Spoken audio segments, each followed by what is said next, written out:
Good morning students. तो differentiation के अंदर हम मॉड्यूल कर रहे थे, मॉड्यूल के क्वेश्चंस कर रहे थे, उन्हीं को कंटिन्यू करते हैं। तो आज फर्स्ट क्वेश्चन ले रहे हैं आपके मॉड्यूल से। Let g x be a polynomial function of degree 1।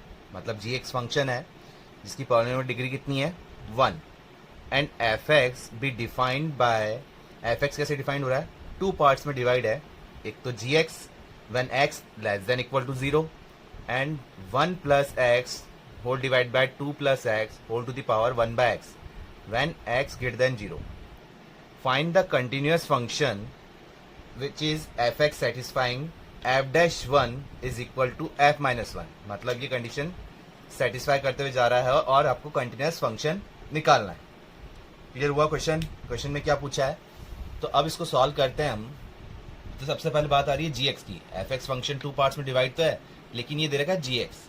और जी एक्स के बारे में हमें एक बात और बता रखी है, क्या है कि फंक्शन है किसका, 1 डिग्री का। तो हम अज्यूम कर लेते हैं कि let g x is equal to a x plus b. ये हमने अज्यूम कर लिया, ठीक है। लेकिन अब ये ए क्या है और बी क्या है, ये हमको निकालना पड़ेगा। तो क्वेश्चन के अकॉर्डिंग चलते हैं। अब इसमें बोला कंटिन्यूस फंक्शन के। तो कंटिन्यूस फंक्शन का मतलब क्या होता है, कंटिन्यूटी के लिए हम क्या करते हैं, आपने बहुत सारे क्वेश्चंस किए हैं कंटिन्यूटी के अंदर। कंटिन्यूटी का हम क्या लेते हैं कि डायरेक्ट वैल्यू, हम जीरो पे बात कर रहे हैं, फंक्शन किस पे दे रखा है, जीरो पे। तो हम जीरो पे बात कर लेते हैं कि f zero is equal to left hand limit, ठीक है, x tends to zero, f zero, या आप डायरेक्ट इसको स्टेप से लिख दो, f zero minus is equal to f zero plus. ये करते थे ना, direct value, left hand limit and direct value, right hand limit, ये करते थे। तो जब direct value f zero put कर रहे हैं तो जीरो कहाँ जा रहा है आपके पास फंक्शन, यहाँ पर। तो जी जीरो जब आप पुट कर रहे हैं, मतलब एक्स इक्वल टू जीरो कहाँ था, यहीं था ना जी एक्स पे। तो जी जीरो, यहाँ एक्स की वैल्यू जीरो पुट की तो क्या बच रहा है यहाँ से, बी। तो एफ जीरो की वैल्यू तो क्या आ गई, b. Same left hand limit भी क्या जाएगा, जी एक्स पे ही जाएगा। तो इस पे भी जीरो माइनस एच करेंगे तो भी आंसर क्या मिलेगा, बी मिलेगा। अब बात आ रही है zero plus right hand limit पे, और जीरो प्लस हमारे पास जा रहा है किस पे, 1 plus x upon 2 plus x whole to the power 1 by x. तो एफ जीरो प्लस हम यहाँ निकाल लेते हैं कि एफ जीरो प्लस क्या कंडीशन देगा, अगर एक्स की वैल्यू जीरो पुट कर रहे हैं तो क्या मिल रहा है, 1 by 2 to the power 1 by zero. और 1 बाय जीरो ही क्या हो गया, इन्फिनिटी, मतलब 1 by 2 to the power infinity. और 1 बाय 2 कितना होता है, 0.5। तो 0.5 टू द पावर इन्फिनिटी करते जाएंगे, मतलब पावर बढ़ाते जाएंगे अप टू इन्फिनिटी तक जाएंगे, तो ये तो अप्रोक्सीमेट क्या दे देगा, जीरो आंसर दे देगा। तो एफ जीरो प्लस की वैल्यू क्या हो गई, जीरो। तो यहां से हमें क्लियर हो गया है कि बी की वैल्यू क्या निकल के आ रही है, जीरो। बी की वैल्यू क्या निकल गई आपके पास, जीरो। तो जी एक्स जो आपके पास फंक्शन था वो क्या हो गया, ओनली ए एक्स। यहां तक क्लियर हुआ? अब ये तो क्लियर हो गया, आपको ए एक्स हो गया। अब मेन आपको निकालना एफ डैश 1। तो उसके लिए आपको क्या करना है, डिफरेंशिएट करना है। तो एफ एक्स फंक्शन है हमारे पास, ठीक है, एफ एक्स फंक्शन है। तो एफ एक्स फंक्शन यहाँ क्या, इसके अकॉर्डिंग करते हैं अपन। तो एफ एक्स क्या दे रखा है, 1 plus x divided by 2 plus x whole to the power 1 by x. और एफ एक्स को क्या बोलते हैं, वाई बोलते हैं ना। तो अब इस टाइप का question, variable to the power variable जब आता है तो आप क्या लेते हो, टेकिंग लॉग बोथ साइड, यही करते हैं ना। तो यहाँ पर भी हम टेकिंग लॉग बोथ साइड ले रहे हैं, तो डायरेक्ट करते हैं इसको। ये हो जाएगा लॉग वाई और ये हो जाएगा 1 by x log 1 plus x upon 2 plus x, ये टर्म बन जाएगी। अब इसको डिफरेंशिएट करते हैं, तो यहाँ तो टर्म बन रही है आपके पास, लॉग वाई कितना होता है, 1 अपॉन वाई, और वाई का y dash is equal to, इसको u इंटू वी से करना पड़ेगा हमें। तो 1 by x as it is, log x कितना होता है, 1 बाय एक्स। तो 1 बाय एक्स के अकॉर्डिंग ये रेसिप्रोकल फॉर्म में बन जाएगा 2 plus x upon 1 plus x, ठीक है, ये बन जाएगा। और इसका डिफरेंशिएट करते हैं तो ये तो u बाई वी से करना पड़ेगा। तो 2 प्लस एक्स का होल स्क्वायर और 2 प्लस एक्स, यहाँ एक्स का तो 1 हो गया, minus 1 plus x as it is, फिर एक्स कितना हो जाएगा 1 हो जाएगा, ये टर्म आ गई। और क्या करेंगे फिर plus log 1 plus x upon 2 plus x, और 1 बाय एक्स कितना हो जाएगा माइनस का 1 बाय एक्स स्क्वायर। यहाँ तक क्लियर हुआ? तो इसको सिंप्लीफाई करके लिख लेते हैं एक बार कि y डैश बाय y की वैल्यू हमारे पास क्या आ रही है। तो y dash divide by y is equal to 1 by x, और ये टर्म एक 2 प्लस एक्स से एक 2 प्लस एक्स कैंसिल आउट हो रहा है, ठीक है, और 2 माइनस 1 बच रहा है, और x से x तो कैंसिल आउट ही हो गया, ठीक है। तो ये हमारे पास टर्म बन जाएगी 1 अपॉन 1 प्लस एक्स, और एक बचेगा 2 प्लस एक्स। क्लियर हुआ कैलकुलेशन के अकॉर्डिंग, ठीक है। और प्लस यहाँ क्या टर्म बच रही थी, माइनस में हम लिख देते हैं इसको, माइनस का 1 बाय एक्स स्क्वायर, और ये बच रहा है लॉग में 1 plus x upon 2 plus x. यहाँ तक क्लियर हुआ? आया सन में? अब वैल्यूज जो हम निकालते हैं कि बोला इसने एफ डैश 1, तो एफ डैश 1 मतलब x की वैल्यू तो हम 1 पुट कर लेंगे, लेकिन ये y भी आ रहा है हमारे पास, इस y की वैल्यू क्या होगी, ठीक है। तो सॉल्व करते हैं, यहाँ पर पहले y की वैल्यू निकाल लेते हैं फंक्शन जो कि, अब ये दिक्कत ये है कि 1 कहाँ होगा, तो x less than equal to 0, ये तो 0 से बिलो जा रहा है, तो x ग्रेटर देन 0, 1 तो यहीं आएगा ना, इसी वाली कंडीशन में आएगा। तो x की वैल्यू 1, मतलब कि यहाँ सॉल्व करो आप, y इक्वल टू x की वैल्यू 1 पुट किया हमने, तो 1 plus 1 divide by 2 plus 1 whole to the power क्या है 1 बाय 1, तो ये कितना आ गया, y की वैल्यू क्या आ गई 2 बाय 3। कब? जब आपने x पुट किया था कितना 1। ये क्लियर हुआ यहाँ तक, ठीक है। और अपन ने टर्म और कौन सी निकालनी है, x इक्वल टू -1 पे भी निकालनी है कि f -1, तो एट x इक्वल टू -1 पे, एट x इक्वल टू -1 पे फंक्शन कौन से लेंगे अपन, 0 से लेस देन, 0 से लेस देन -1 तो यहीं आएगा, तो वो कंडीशन क्या देगा, g वाली कंडीशन पे देगा। तो एफ एक्स इक्वल टू क्या है, gx है, तो f -1 की वैल्यू क्या आई g -1, और g -1 किसके इक्विवेलेंट हो गया, यहाँ -1 पुट करेंगे तो किसके इक्विवेलेंट हो गया, -a के इक्विवेलेंट हो गया। तो अब ये सारी टर्म हम कंपेयर कर लेते हैं, ठीक है। एक बार इसको हटा लेते हैं। तो निकालना क्या था हमें कि F dash 1 is equal to f -1, ये था। तो एफ डैश हमने निकाल चुके हैं, तो यहाँ x की वैल्यू 1 पुट कर रहे थे, तो हमने सॉल्व किया था कि x की वैल्यू 1 पुट करने पे y कितना मिला था हमें, y मिला था 2 बाय 3, ठीक है। और -1 करने पे फंक्शन x इक्वल टू -1 करने पे ये कंडीशन क्या मिली थी हमें, माइनस का a, मतलब फंक्शन जो था हमारे पास वो क्या मिल गया था, माइनस का a, ठीक है। f -1 जो कि क्या आंसर मिल रहा था -1, ठीक है। तो आप जब सॉल्व कर रहे हो एफ डैश 1, तो एफ डैश 1 यहाँ सॉल्व करते हैं, तो y dash divide by y की वैल्यू कितनी थी 2 बाय 3 इज इक्वल टू, पहले तो हम ये सॉल्व करें ना, और ये टर्म कितनी है 1 बाय एक्स, मतलब 1 ये तो रह गया हमारे पास, 1 ही रह गया, 1 बाय 1, और यहाँ x की वैल्यू 1 पुट करी तो 2 3, ठीक है, 2 इंटू 3 ये हो गया, माइनस ये हमारे पास ये तो 1 का था, माइनस ये 1, ये रह गया 2 बाय 3, तो लॉग 2 बाय 3 ये हो गया, कंप्लीट हो गया ये। अब इसको 2 बाय 3 को भी हम यहाँ शिफ्ट कर दें, तो टर्म क्या बन रही है, ये 2 बाय 3 था, यहाँ कर दिया हमने, तो 2/3 शिफ्ट करने के बाद y डैश जो वैल्यू हमको मिल रही है, यहाँ 2/3 सॉल्व करते हुए ले रहे हैं, तो ये 6 बन गया, और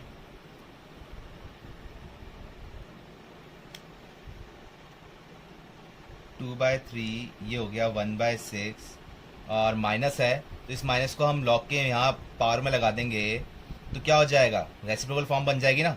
तो इसको आप लिख सकते हो log 3/2 लिख सकते हो, ठीक है। तो ये तो y डैश आ गया किस पे, y डैश एट 1, किस पे 1 पे, जो कि इक्वलेंट था किसके, f-1 के, और f-1 कितना आया था, माइनस का a, तो a की वैल्यू क्या आ गई आपके पास, a की वैल्यू आ गई माइनस का, इसको यहाँ शिफ्ट कर देंगे minus sign, 2/3 1/6 plus log 3/2, clear हुआ। तो हमारे पास gx जो फंक्शन था वो क्या मिल जाएगा, gx फंक्शन क्या था, ax, तो वो हमें मिल गया माइनस का 2/3 1/6 प्लस log 3/2 इंटू एक्स, ये टर्म बन गई। तो fx जो फंक्शन था हमारे पास, fx जो कि 2 पार्ट्स में डिवाइड हो रखा था, तो फंक्शन ही हमको निकालना था, तो फंक्शन हमें क्या मिल गया, fx gx था, तो gx अब आपने निकाल लिया कितना, minus 2/3 1/6 plus log 3/2 into x, ये कब था, when x less than equal to 0, और एक फंक्शन आपको ऑलरेडी दे रखा था कितना, कि 1 plus x upon 2 plus x whole to the power क्या था, 1/x, कब, 1x ग्रेटर देन 0। तो ये 2 पार्ट थे फंक्शन के, तो वो हमको निकालने थे, वो हमने निकाल दिए। यहाँ से a की वैल्यू कैसे कैलकुलेट हुई, क्लियर हुआ। तो बहुत लेंथी क्वेश्चन था, लेकिन अज्यूम करते हुए और सॉल्व करते हुए हम धीरे धीरे गए तो क्लियर कर लिया। आया सन में ये वाला क्वेश्चन। नेक्स्ट क्वेश्चन है अब हमारे पास, limit x tends to infinity log x to the power n minus greatest integer function of x। ये हमारे पास क्या है, ग्रेटेस्ट इंटीजर फंक्शन।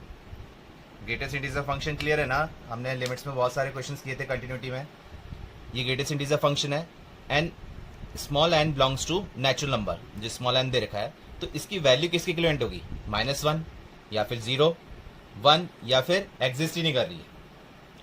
तो कैसे करें इसको सॉल्व, अगर अभी वैल्यू पुट करते हैं तो पुट करने से हमें क्या मिलता है कि limit x tends to infinity, मतलब log इन्फिनिटी जो होता है उसकी वैल्यू क्या होती है, इन्फिनिटी पे ही जाती है। और ग्रेटेस्ट इंटीजर फंक्शन में इन्फिनिटी देखते हैं तो वो भी इन्फिनिटी वैल्यू देगा, कि कहाँ तक जाएंगे, कि आप वैसे तो वैसे कुछ भी पुट करो, एनी रियल वैल्यूज ये इंटीजर ही देगा, लेकिन अप टू इन्फिनिटी जाएंगे तो वो क्या देगा, आंसर इन्फिनिटी देगा। तो क्या सॉल्व करें इसको, तो पहले इसको लिमिट वाली जो फॉर्म है इसको थोड़ा सिंप्लीफाई कर लेते हैं। तो limit x tends to infinity, इसको हम इस टाइप से लिख सकते हैं, log x to the power n upon greatest integer function of x minus greatest integer, separate कर देंगे, greatest integer function upon greatest integer function, ये क्या बन जाएगा 1। तो इसमें तो अब लिमिट से कोई दिक्कत है ही नहीं, जो भी क्वेश्चन सॉल्व करना है हमको यहाँ सॉल्व करना है। इसको और फर्दर लिख लेते हैं कि log x को तो हम क्या लिख सकते हैं, log x के लिए तो हमारे क्लियर है कि इसको लिखते हैं x to the power n logarithm property के अकॉर्डिंग n log x। अब ग्रेटेस्ट इंटीजर फंक्शन को कैसे ओपन करें, तो आपने एक फ्रैक्शनल पार्ट वाला क्वेश्चन किए हैं 11th क्लास में, कि फ्रैक्शनल पार्ट फंक्शन क्या होता है, x minus greatest integer of x। तो ग्रेटेस्ट इंटीजर ऑफ x की वैल्यू क्या हो जाएगी, x माइनस फ्रैक्शनल पार्ट, ठीक है। इससे ये सिंबल किसका है, फ्रैक्शनल पार्ट फंक्शन का। तो फ्रैक्शनल पार्ट का मतलब क्या होता है कि आप कुछ भी पुट करें, x belongs to real number, आप कुछ भी पुट करें, लेकिन इसका आंसर क्या आएगा, इसका आंसर आएगा 0 से 1 के बीच में, मतलब 0 भी आंसर आ जाएगा। अगर आप इंटीजर वैल्यू पुट करेंगे तो 0 आंसर दे देगा, अदरवाइज क्या आंसर देगा वो 1 से पहले पहले आंसर ही, 1 भी आंसर नहीं देगा, 1 से पहले ही आंसर देगा, 1 से बिलो ही आंसर देगा। क्लियर हुआ। तो इसको हम इस फॉर्म में लिख लेते हैं कि x minus fractional part of x. इससे हमें क्या मिलेगी, हेल्प मिलेगी, तो n tends to x tends to infinity put करेंगे तो ये तो इन्फिनिटी हो गया, ये भी इन्फिनिटी हो गया, तो अभी भी इन्फिनिटी बाय इन्फिनिटी फॉर्म बन रही है। ठीक है, तो अब क्या सॉल्व कर रहे हैं हम, इसमें डिफरेंशिएशन करते हैं। कैसे? Using L hospital rule.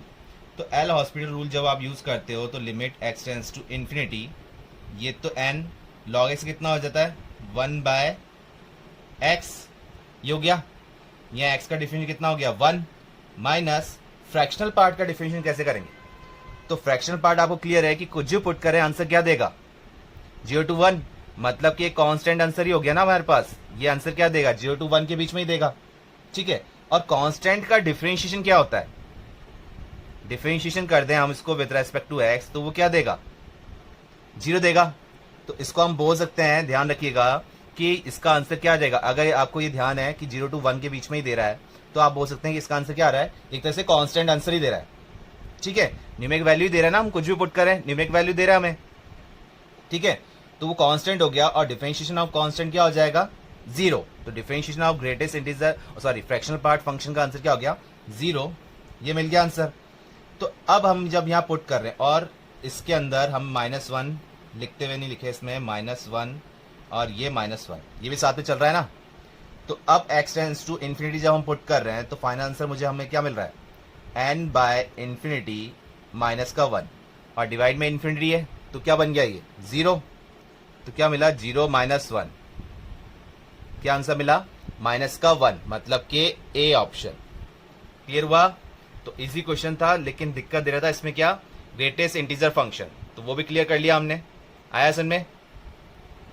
Next question है हमारे पास, let f such that -1 to 1 tends to real number, pairing किसकी हो रही है फंक्शन की, -1 to 1 हम पुट कर रहे हैं जो कि रियल नंबर आंसर दे रहा है। बी ए डिफरेंशिएबल फंक्शन f0 = -1, एक टर्म तो ये दे रखी है हमें कि f0 की वैल्यू क्या है -1, और एक टर्म दे रखी है f'0 = कितना दे रखा है 1। लेट gx एक फंक्शन है, क्या है f twice of fx + 2 whole to the power 2, then g'0 इसकी वैल्यू हमें फाइंड आउट करनी है, जिसका ऑप्शन है a की वैल्यू दे रखी है, ए ऑप्शन में दे रखा 4 या -4 या 0 या फिर -2। तो इजी क्वेश्चन है, करिए आप लोग, क्या आंसर आना चाहिए इसका, फटाफट करिए, बताइए क्या आंसर आएगा, ए बी सी या फिर डी ऑप्शन।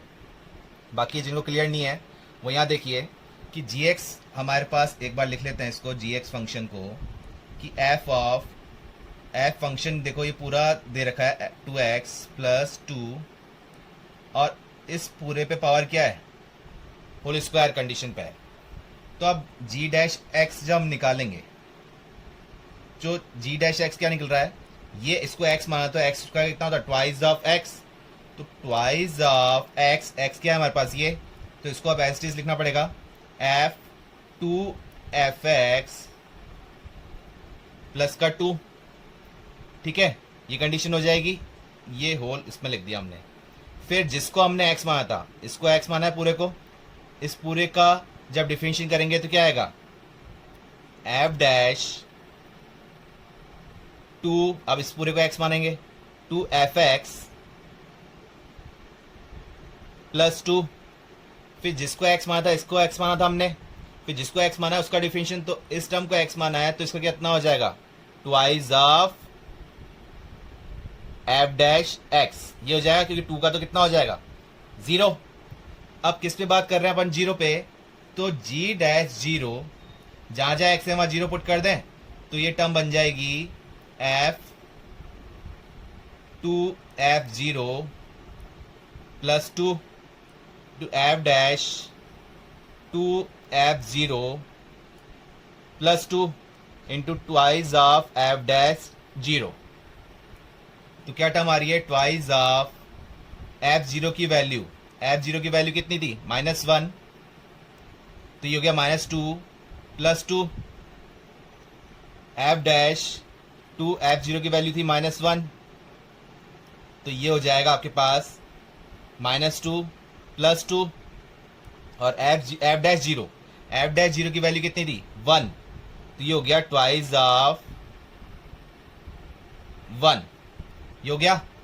तो यहां से सॉल्व कर रहे हैं तो 2 ये बन गया आपके पास f0 बन गया, और ये बन गया f'0, और ये 2 था तो इस 2 को हम लिख देते हैं 4।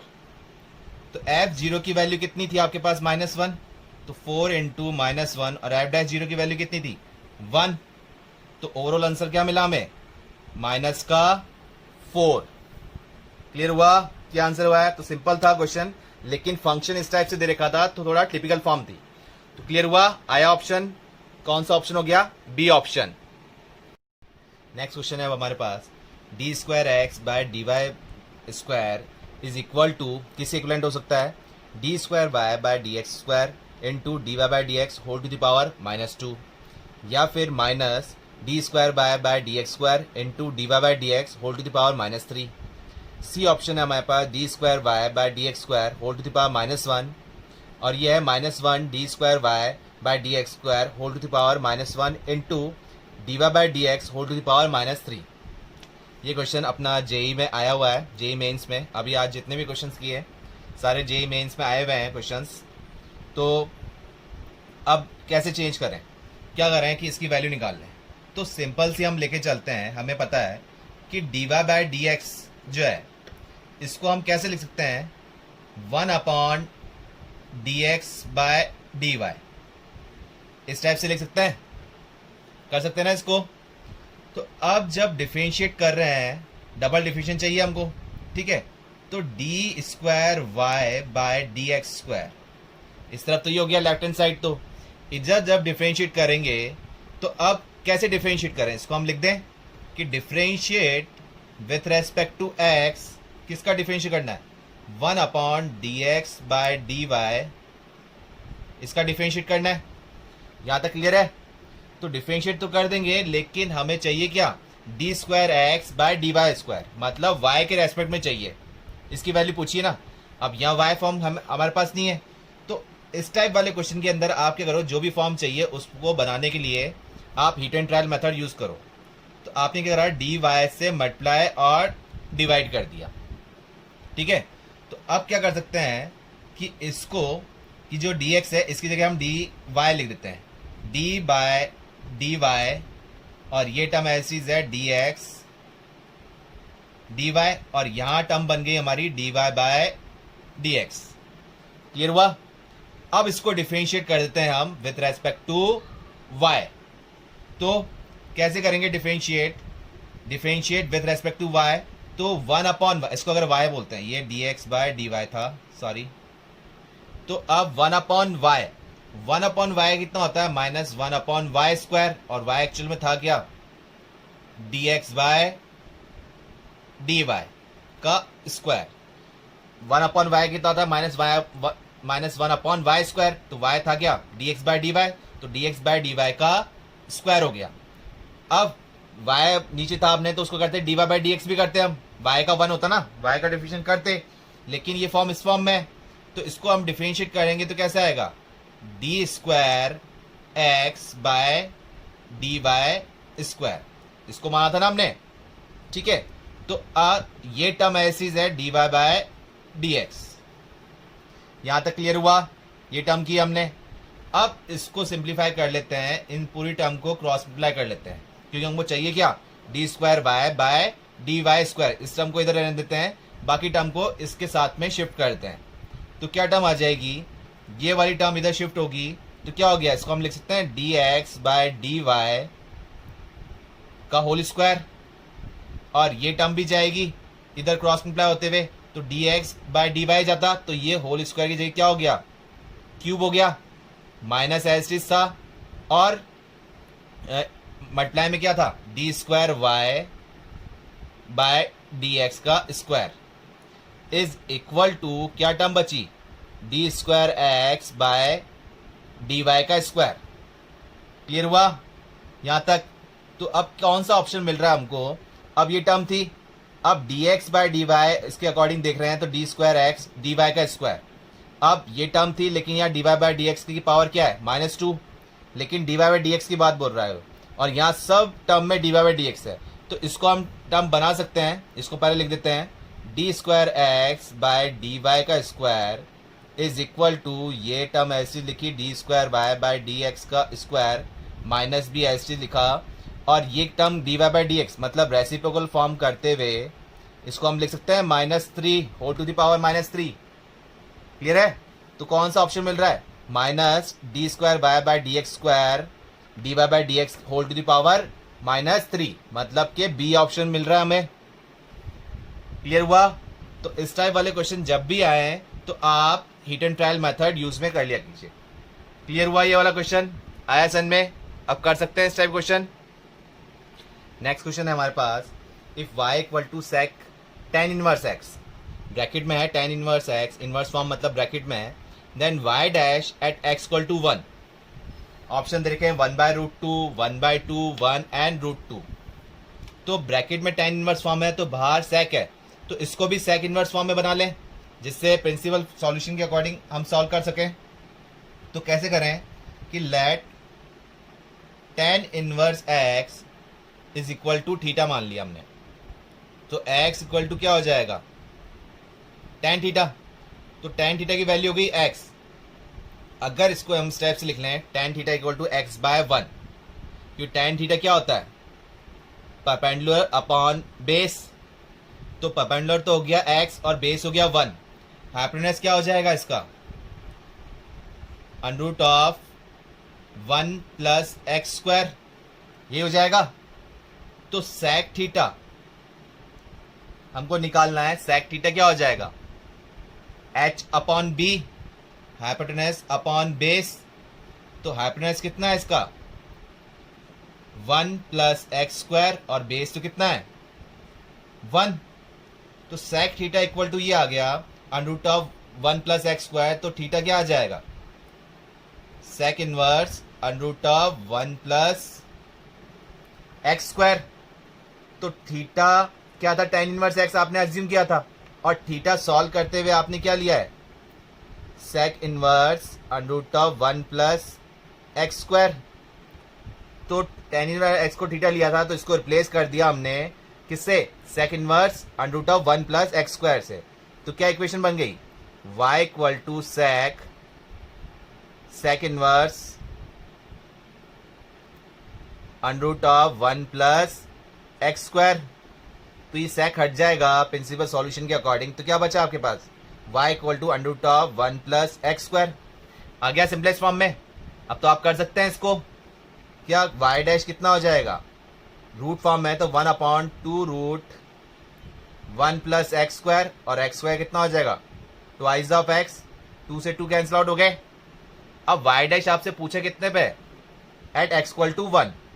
तो y dash at x equal to 1 जहाँ पुट करें तो x की वैल्यू 1 हो गई, और यहाँ 1 प्लस 1 कितना आ गया आपके पास? 1/√2। क्लियर हुआ? तो अंदर जब इनवर्स फॉर्म थी तो कैसे टाइप से कर सकते हैं? पाइथागोरस थ्योरम को यूज में लेते हुए सॉल्व कर सकते हैं। क्लियर हुआ? आया सन में? नेक्स्ट क्वेश्चन है हमारे पास, let f(x) be a polynomial function of second degree if f1 is equal to f-1 and a, b, c are in AP, then f dash a, f dash b and f dash c are in, क्या option है? या तो arithmetic geometry progression में हो AGP, या फिर AP arithmetic progression, या फिर GP ज्योमेट्री प्रोग्रेशन, या फिर HP हार्मोनिक प्रोग्रेशन। ठीक है, तो ये किस फॉर्म में हो सकता है? तो ऑप्शन के अकॉर्डिंग किस फॉर्म में जाएगा? तो हमको क्वेश्चन लेना है कि f(x) be a polynomial function of second degree. तो हम अज्यूम कर लें कि let f(x) is equal to ax square plus bx plus c। ये हमने ले लिया ax square plus bx plus c, लेकिन a b c क्या होंगे? तो एक कंडीशन दे रखी है f1 is equal to f-1। तो अगर f1 हम निकालते हैं यहाँ से तो क्या वैल्यू आएगी? a plus b plus c, और f-1 निकालते हैं तो क्या आएगी value? a minus b plus c, और कंडीशन दे रखी कि f1 किसके इक्विवेलेंट है? f-1 के इक्विवेलेंट है। तो अब आप इसको जब सॉल्व करते हो तो ये क्या आ गया? a plus b plus c is equal to a minus b plus c। तो यहाँ से ए और सी कैंसल आउट हो गए, तो बी इधर शिफ्ट हो गया, तो twice of B is equal to 0। यहाँ से आपकी बी की वैल्यू क्या निकल के आ गई? 0 निकल के आ गई। और बोला है A B C are in A P, तो ए बी सी जब ए पी में है तो इसका मतलब क्या होता है? B twice of B is equal to A plus C, इस टाइप से लिख सकते हैं आप, ठीक है। तो b की वैल्यू 0 है, तो इसका मतलब a plus C is equal to 0 हो गया।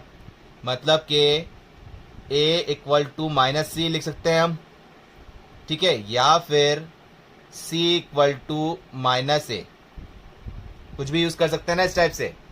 तो इस टाइप से ही हमें वैल्यू मिली कि b equal to 0, a equal to minus C और c equal to minus A. तो अब डिफरेंशिएट फॉर्म पूछिए कि F dash A, F dash B और एफ डैश सी ये किस में होंगे।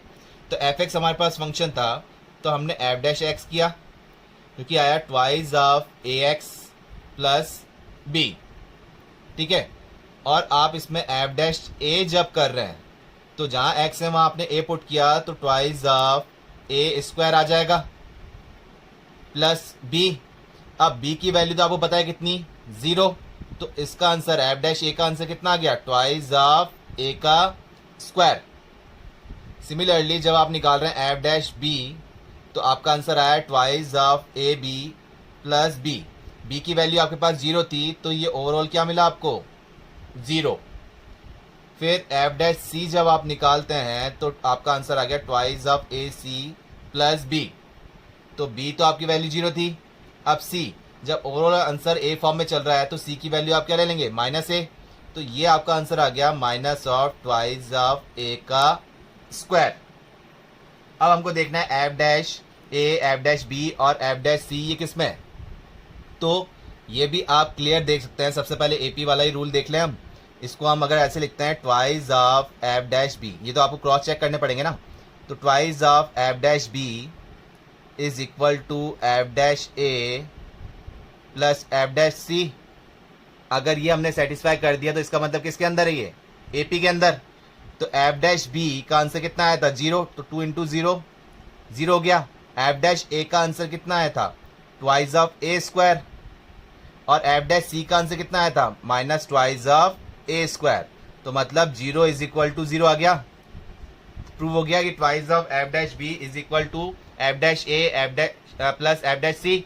तो मतलब F dash A, F dash B and F dash C ये भी किस में है? एपी में ही है। क्लियर हुआ? आया सन में? इंपॉर्टेंट क्वेश्चन था जो कि जेई मेंस में आया हुआ था। क्लियर हुआ?